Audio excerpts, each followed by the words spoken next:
एक बार महर्षि गालव जब प्रातः सूर्य अर्घ प्रदान कर रहे थे, उनकी अंजलि में आकाश मार्ग में जाते हुए चित्रसेन गंधर्व की थूकी हुई पीक गिर गई। मुनि को इससे बड़ा क्रोध आया। वे उसे श्राप देना ही चाहते थे कि उन्हें अपने तपोनाश का ध्यान आ गया और वे रुक गए। उन्होंने जाकर भगवान श्री कृष्ण से प्रार्थना की। श्याम सुंदर तो ब्रह्माण्य देव ठहरे ही झट प्रतिज्ञा कर ली 24 घंटे के भीतर चित्रसेन का वध कर देने की। ऋषि को पूर्ण संतुष्ट करने के लिए उन्होंने माता देवकी तथा महर्षि के चरणों की शपथ ले ली। गालव जी अभी लौटे ही थे कि देवर्षि नारद बिना झंकारते हुए पहुंच गए। भगवान ने उनका स्वागत आतिथ्य किया। शांत होने पर नारद जी ने कहा, प्रभु आप तो परमानंद कंद कहे जाते हैं। आपके दर्शन से तो लोग विषाद मुक्त हो जाते हैं, पर पता नहीं क्यों आज आपके मुख कमल पर विषाद की रेखा दिख रही है। इस पर श्याम सुंदर ने गालव जी के सारे प्रसंग को सुनाकर अपनी प्रतिज्ञा सुनाई। अब नारद जी को कैसा चैन आनंद आ गया। झटपट चले और पहुँचे चित्रसेन के पास। चित्रसेन भी उनके चरणों में गिर अपनी कुंडली आदि लाकर ग्रह दशा पूछने लगे। नारद जी ने कहा, अरे तुम अब यह सब क्या पूछ रहे हो? तुम्हारा अंत काल निकट आ पहुँचा है। अपना कल्याण चाहते हो तो बस कुछ दान पुण्य कर लो। 24 घंटे में भगवान श्री कृष्ण ने तुम्हें मार डालने की प्रतिज्ञा कर ली है। अब तो बेचारा गंधर्व घबराया। वह इधर उधर दौड़ने लगा। वह ब्रह्मधाम, शिवपुरी, इंद्र, यम, वरुण सभी के लोकों में दौड़ता फिरा, पर किसी ने उसे अपने यहाँ ठहरने तक नहीं दिया।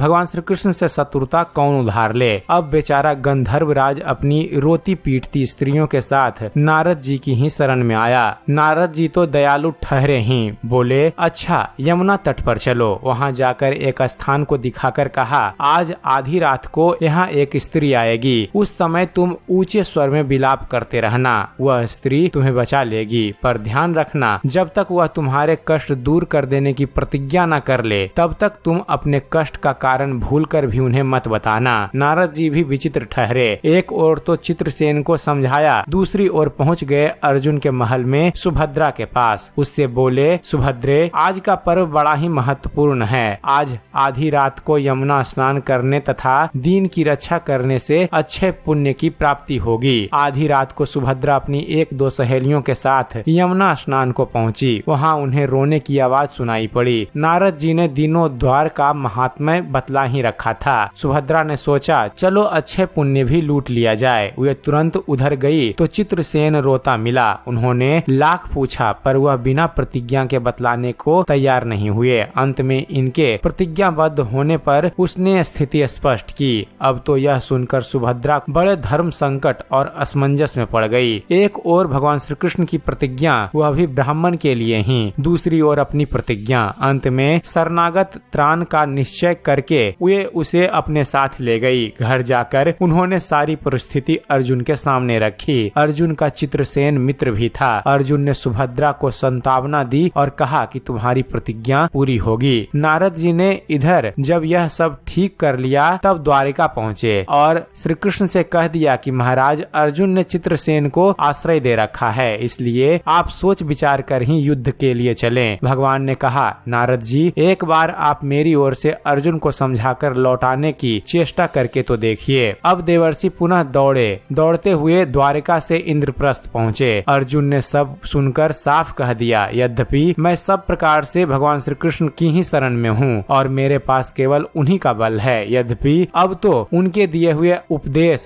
शास्त्र, धर्म से कभी विमुख न होने की बात पर ही दृढ़ हूँ। मैं उनके बल पर ही अपनी प्रतिज्ञा की रक्षा करूँगा। प्रतिज्ञा छोड़ने में वे ही समर्थ हैं। दौड़कर देवर्षि अब द्वारका आए और ज्यों का त्यों अर्जुन का वृत्तांत भगवान श्री कृष्ण को कह सुनाया। अब क्या हो, युद्ध की तैयारी हुई। सभी यादव और पांडव रण क्षेत्र में पूरी सेना के साथ उपस्थित हुए और तुमुल युद्ध छिड़ गया। बड़ी घमासान लड़ाई हुई, पर कोई जीत नहीं सका। अंत में भगवान श्री कृष्ण ने सुदर्शन चक्र छोड़ा। अर्जुन ने पशुपतास अस्त्र छोड़ दिया। प्रलय के लक्षण देखकर अर्जुन ने भगवान शिव शंकर को स्मरण किया। उन्होंने दोनों शस्त्रों को मनाया। फिर वे भक्त वत्सल भगवान श्री कृष्ण के पास पहुँचे और कहने लगे, प्रभु राम सदा सेवक रुचि राखी, वेद पुराण लोक सब राखी। भक्तों की बात के आगे अपनी प्रतिज्ञा को भूल जाना तो आपका सहज स्वभाव है। इसकी तो असंख्य आवृत्तियां हुई होगी। अब तो इस लीला को यहीं समाप्त समाप्त कीजिए। बाण समाप्त हो गए, प्रभु युद्ध से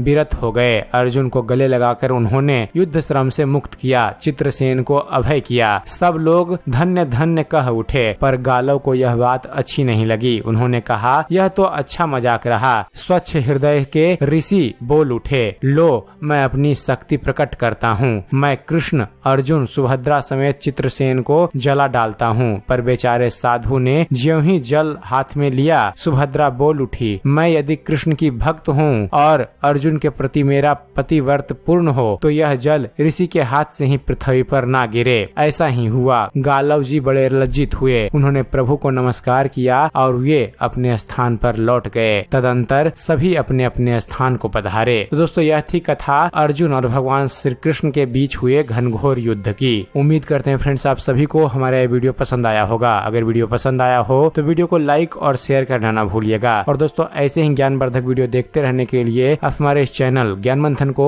सब्सक्राइब जरूर कीजिएगा। आप हमारे इस चैनल को सब्सक्राइब कीजिए और देखते रहिए, जानते रहिए। धन्यवाद। जय हिंद।